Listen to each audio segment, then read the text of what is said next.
테슬라의 위기. 테슬라는 로드스터의 예약 판매를 시작하자마자 화제를 모으는데 성공합니다. 레오나르도 디카프리오, 브래드 피트, 조지 클루니 등 할리우드 스타는 물론 유명 인사들의 이름도 예약 명단에 오르게 됩니다. 하지만 뜨겁게 달아오른 시장과는 달리 내부에서는 로드스터를 출하하기까지 대대적인 혼란이 벌어지고 있었습니다. 테스트 과정에서 변속기의 내구성에서 문제가 드러나 설계를 변경해야 하는 상황에 놓인 것이었죠. 로드스터를 제때 출하하지 못하면 자금 흐름이 막히게 될 것이 뻔했고, 그러면 회사가 순식간에 혼란에 빠질 수 있는 상황이었습니다.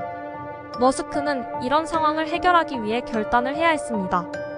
머스크는 CEO인 마틴 에버하드가 이 사태를 수습하기 어렵다고 판단했고, 로드스터 발매를 2달 앞둔 시점에서 새로운 CEO를 찾기로 결심합니다. 새로운 CEO로 임명된 드로리는 테슬라의 구조조정을 단행했고 개혁을 이끌었습니다. 그러나 이 조치로 인해 테슬라의 내분이 언론의 주목을 받게 됩니다. 머스크는 여론의 불안감을 진정시켜야만 했습니다. 이에 머스크는 확신에 찬 어조로 모든 투자자가 포기한다 해도 내가 끝까지 테슬라를 지원할 것이다 라고 선포하며 배짱으로 맞설 수밖에 없었습니다. 머스크는 꿈의 속성이 순풍을 만나면 급격하게 팽창하지만 역풍을 맞으면 3시간에 오그라든다는 사실을 잘 이해하고 있었던 것이었습니다. 서브프라임 모기지 사태로 미국이 휘청거리고 테슬라가 도산 위기에 처한 시기에도 머스크는 투자 설명회를 개최하여 투자금을 유치하였습니다. 온갖 상황이 줄을 타는 것처럼 아슬아슬했지만 머스크는 앞만 보고 나아갔습니다. 암흑의 2008년은 테슬라에서 로드스터를 제때 출하하지 못하고 스페이스X에서는 펠컨 1호의 세 번째 발사까지 실패한 시기였습니다. 두 회사 모두 막다른 곳으로 향하고 있었습니다. 게다가 미국은 서브프라임 모기지 사태로 최악의 불황을 맞은 시기였습니다.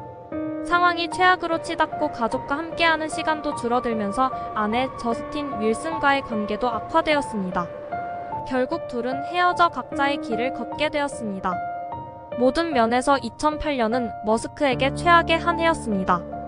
머스크는 신경쇠약에 걸릴 정도로 극도로 심한 스트레스를 받고 있었고 스스로 생각하기에도 미래가 암울해 보였습니다. 머스크의 제국은 이대로 무너지는 것처럼 보였습니다. 하지만 2008년 12월 24일 오후 6시 테슬라는 자금 모금을 최종 기일의 최종 시간에 간신히 완료하게 되면서 부도 위기를 극적으로 넘기게 되었습니다. 펠컨 1호 발사의 성공. 스페이스X는 간발의 차로 네 번째 발사 시도를 위한 자금을 긁어 모으는데 성공할 수 있었습니다. 그리고 결국 우주 사업을 시작한 지 6년 만인 2008년 9월 28일 펠컨 1호는 네 번째 발사에서 극적으로 궤도 진입에 성공하게 되었습니다. 민간 로켓으로는 처음으로 지구 궤도에 진입한 것이었습니다. 머스크는 감탄을 감추지 못했고 오늘은 내 인생에서 가장 행복한 날이라고 표현하였습니다. 스페이스X는 펠컨 1호의 발사 비용이 670만 달러라고 공개하는 파격적인 행보도 보였죠. 기존의 로켓 발사 비용과 비교할 수 없을 정도로 저렴했다는 사실에 전 세계는 깜짝 놀랐습니다. 펠컨 1호의 성공으로 인해 스페이스X는 많은 사람들의 부정적인 시각에서 벗어날 수 있게 되었습니다. 머스크는 이로써 자신이 걸어온 길이 옳았다는 것을 증명하게 되었습니다. 이로 인해 스페이스X는 나사와 국제우주정거장에 보낼 무인 화물선과 유인우주선 계획인 상업용 재보급 서비스라는 16억 달러에 이르는 대형 계약도 따낼 수 있었습니다. 펠컨 1호 로켓을 개발할 때는 직접 자금을 충당했지만 이제 NASA라는 든든한 지원군이 생기게 된 것이죠. 로드스터를 출하하다. 2009년 4월 테슬라에서도 로드스터를 320대 출하하면서 본격적인 행보를 보이기 시작합니다. 로드스터는 예정된 개발 기간보다 2배는 더 걸렸지만 완성도는 높았습니다. 테슬라는 도요타 자동차와 파나소닉으로부터 투자를 유치받는데 성공하였고 미국 정부의 지원도 받게 되었습니다. 머스크는 어느새 사방이 벽으로 막혀있던 암흑의 2008년에서 점점 벗어나기 시작했습니다.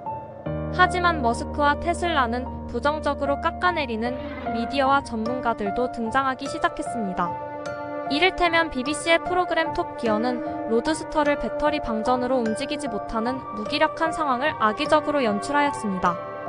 하지만 나중에 테슬라에서 조사한 결과 배터리가 25% 이하로 떨어진 기록이 없는 것으로 밝혀졌습니다. 머스크는 이에 크게 분노했다고 하죠. 이처럼 머스크는 기득권을 유지하려는 이해 관계자들에 의해 끊임없이 공격을 받아야만 했습니다. 펠컨 9 발사에 성공하다. 2010년부터는 스페이스 X에서 이다음 우주 발사체인 펠컨 9의 비행을 성공시키기 시작했습니다. 펠컨 9의 첫 번째 발사에서는 우주선 드래곤의 모형으로 테스트 비행을 하는데 성공했습니다. 펠컨 9의 두 번째 발사에서는 진짜 우주선 드래곤이 탑재되어 있었습니다. 우주선 드래곤은 궤도에 진입했고 지구 주위를 2시간 정도 돌았습니다. 이후 드래곤은 태평양 위에서 대기권으로 진입 낙하산을 펼치고 무사 귀환하는데 성공하였습니다. 펠컨 9의 성공으로 인해 머스크는 순식간에 새로운 우주 개발의 역사를 쓴 주인공이 될 수 있었습니다. 펠컨 9의 세 번째 발사에서는 우주선 드래곤이 국제우주정거장에 도킹에 성공하여 전 세계를 놀라게 하였죠. 펠컨 9의 네 번째와 다섯 번째 발사에서는 국제우주정거장으로 화물을 운송하는 데 성공하였습니다. 스페이스 X는 재사용 가능한 펠컨 9도 개발하였고 2015년 12월에 펠컨 9 로켓으로 인류 역사상 최초로 추진체 로켓을 그대로 회수하는 데 성공한 것이었습니다. 2018년에는 간단한 정비만 거치고 바로 발사될 수 있도록 설계된 펠컨 9의 최종 업그레이드 버전인 펠컨 9 블록 5의 발사까지 성공했습니다. 이는 민간 로켓 사업의 발전 속도를 더욱 부추기게 됩니다. 4부에서 계속됩니다. 시청해주셔서 감사합니다. 구독, 좋아요 부탁드리겠습니다.